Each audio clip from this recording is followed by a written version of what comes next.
तो आज हम देखने वाले हैं सॉफ्टवेयर इवैल्यूएशन। ठीक है, तो सॉफ्टवेयर इवैल्यूएशन क्या है? पहले तो जो सॉफ्टवेयर इवैल्यूएशन टर्म है ये रेफर करता है उस प्रोसेस को, किस प्रोसेस को, जिससे हम सॉफ्टवेयर को डेवलप करते हैं। स्टार्टिंग में हम जिस प्रोसेस से सॉफ्टवेयर को डेवलप करते हैं उस प्रोसेस को रेफर करता है सॉफ्टवेयर इवैल्यूएशन।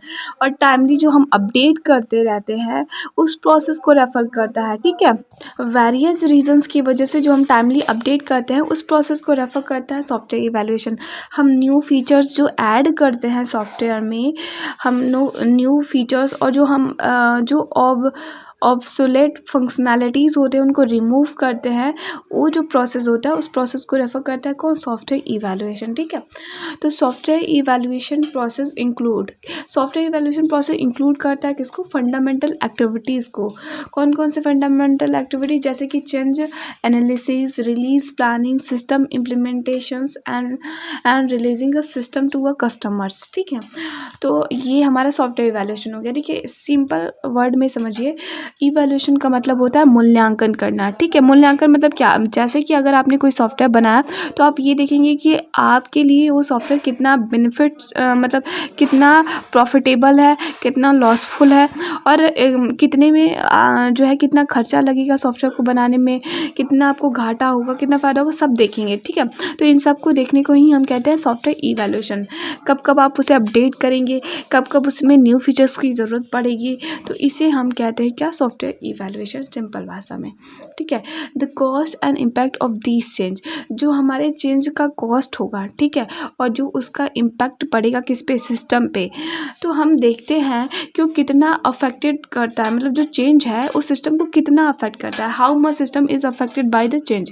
देखिए, द कॉस्ट यहाँ पे आप देख सकते हो, the cost and impact of these change are access to see how much system is affected by the change, कि हमारा जो सिस्टम है वो कितना अफेक्ट हो रहा है चेंज से। ठीक है, and how much it might cost to implement the change, और इस चेंज को इम्प्लीमेंट करने में कितना कॉस्ट लगेगा। देखिए, if proposed change are accepted, यानी जो भी हमने प्रस्तावित किया है चेंज, यदि वो एक्सेप्टेड हो जाता है, ठीक है, a new release of the software system is plan, तो हम क्या करते हैं?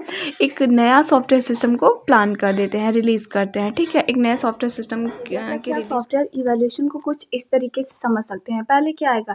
पहला है चेंज आइडेंटिफिकेशन प्रोसेस। सबसे पहले हम जो चेंज है उसको आइडेंटिफाई करेंगे। तो पहला प्रोसेस क्या होगा? चेंज को आइडेंटिफाई करना। दूसरा प्रोसेस क्या होगा? चेंज प्रपोजल, यानी चेंज को हम प्रस्तावित करेंगे। हम प्रस्ताव देंगे कि ये चेंज करना है हमें। ठीक है, फिर उसके बाद सॉफ्टवेयर इवैल्यूएशन प्रोसेस। फिर अब हम सॉफ्टवेयर को इवैल्यूएट करेंगे। ठीक है, जो सॉफ्टवेयर इवैल्यूएशन प्रोसेस है उसका यूज़ करेंगे, तब जाके हमारा न्यू सिस्टम जो होगा रिलीज़ होगा। तो सबसे पहले जैसे कि हम समझ सकते हैं, आप समझ सकते हो कि जैसे कि मान लीजिए कि आपने कोई एक एडिटिंग वाला सॉफ्टवेयर बनाया, ठीक है, फिर अगर आपको उसमें क्या करना है कि अब कुछ चेंज करने हैं, ठीक है, तो आप पहले क्या करोगे? आप चेंज को आइडेंटिफाई करोगे। ठीक है, तो चेंज को आइडेंटिफाई कैसे करोगे? चेंज आइडेंटिफिकेशन प्रोसेस से, कि आखिर इसमें चेंज करना क्या है। ठीक है, किस तरीके से ये यूज़र के रिक्वायरमेंट को स्पेसिफाई नहीं कर रहा है। ठीक है, अब आपने एडिटिंग वाला सॉफ्टवेयर बनाया, अब वो यूज़र्स के रिक्वायरमेंट को स्पेसिफाई नहीं कर रहा है, तो आप यही सोचोगे ना कि इसमें क्या क्या चेंज करना है जिसकी वजह से ये यूज़र्स के रिक्वायरमेंट को स्पेसिफाई करे। तो सबसे पहले आप आइडेंटिफिकेशन करोगे, फिर आप चेंज को क्या करोगे? प्रस्तावित करोगे। आप दिखाओगे कि ये चेंज करना है। ठीक है, फिर उसके बाद क्या आप जो है सॉफ्टवेयर इवैल्यूएशन प्रोसेस, फिर उसके बाद आप क्या करोगे? आप इवैल्यूएट करोगे कि क्या कितना मतलब हमारे लिए बेनिफिशियल होगा, कितना ये हमारे लिए लॉसफुल होगा, ये सब, और फिर तब जाके न्यू सिस्टम को आप रिलीज़ करोगे। देखिए, the necessity of a software evaluation, मतलब क्या आवश्यकताएं होती है हमें सॉफ्टवेयर इवैल्यूएशन की। तो पहला ये होता है कि change in a requirement with time, हमें टाइम्स के साथ रिक्वायरमेंट में चेंज करना होता है। पहला ये रीजंस होता है, पहला ये आवश्यकताएं होती हैं सॉफ्टवेयर इवैल्यूएशन की, कि हमें टाइम के साथ जो होते हैं, change in a requirement with time, क्योंकि देखिए टाइम के साथ साथ सॉफ्टवेयर अपडेट होते रहते हैं, टाइम के साथ साथ अलग अलग टाइप्स के सॉफ्टवेयर आते रहते हैं। ठीक है, तो इसीलिए हमें टाइम के साथ जो होता है चेंज जो है करना पड़ता है। ठीक है, दूसरी बात ये ज़रूरत होते हैं सॉफ्टवेयर इवैल्यूएशन के। दूसरा जो होता है सॉफ्टवेयर इवैल्यूएशन की ज़रूरत होता है इन्वायरमेंट चेंज। इन्वायरमेंट को भी हम चेंज करते रहते हैं, जैसे मान लीजिए कि कि अगर हम बात करें मान लीजिए HTML की बात कर लेते हैं, ठीक है। HTML एक लैंग्वेज है, ठीक है। तो HTML के बाद आया HTML 1.0, HTML 2.0, HTML 3.0। तो कहीं ना कहीं ये क्या है, उसकी न्यू वर्जन्स आते रहे। क्यों? क्योंकि टाइम के साथ साथ न्यू वर्जन्स आना ज़रूरी था, ठीक है। तो वैसे ही टाइम के साथ हमें क्या करना पड़ता है, हमारी रिक्वायरमेंट चेंज होती हैं। अब जब रिक्वायरमेंट चेंज होगी तो सॉफ्टवेयर में भी तो चेंज लाना ही पड़ेगा। फिर इन्वायरमेंट में चेंज करना पड़ेगा, एरर एंड बग। और क्या एरर है, क्या बग्स है, उसको भी तो देखना पड़ेगा, ठीक है। एंड रिस्क,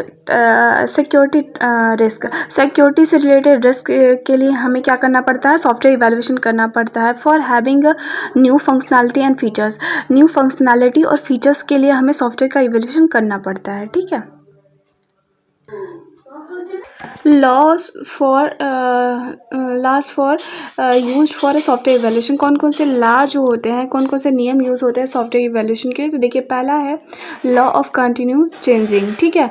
फिर लॉ ऑफ कंटिन्यूइंग चेंज, ठीक है। दूसरा है law of increasing complexity, law of conversations of organisation stability. And fourth है law of conservations of familiarity, ठीक है। और अगर हम बात करें अपने नेक्स्ट लेक्चर की, तो नेक्स्ट लेक्चर में SDLC को कवर करेंगे, ठीक है। SDLC क्या होता है, सॉफ्टवेयर लाइफ साइकिल मॉडल होता है, ठीक है। तो अगर आपने हमारे चैनल को सब्सक्राइब नहीं किया तो सब्सक्राइब कर ले, क्योंकि ऐसे ही कंटिन्यू हम ऐसे ही एकदम मज़ेदार वीडियोज़ लेकर आते रहेंगे।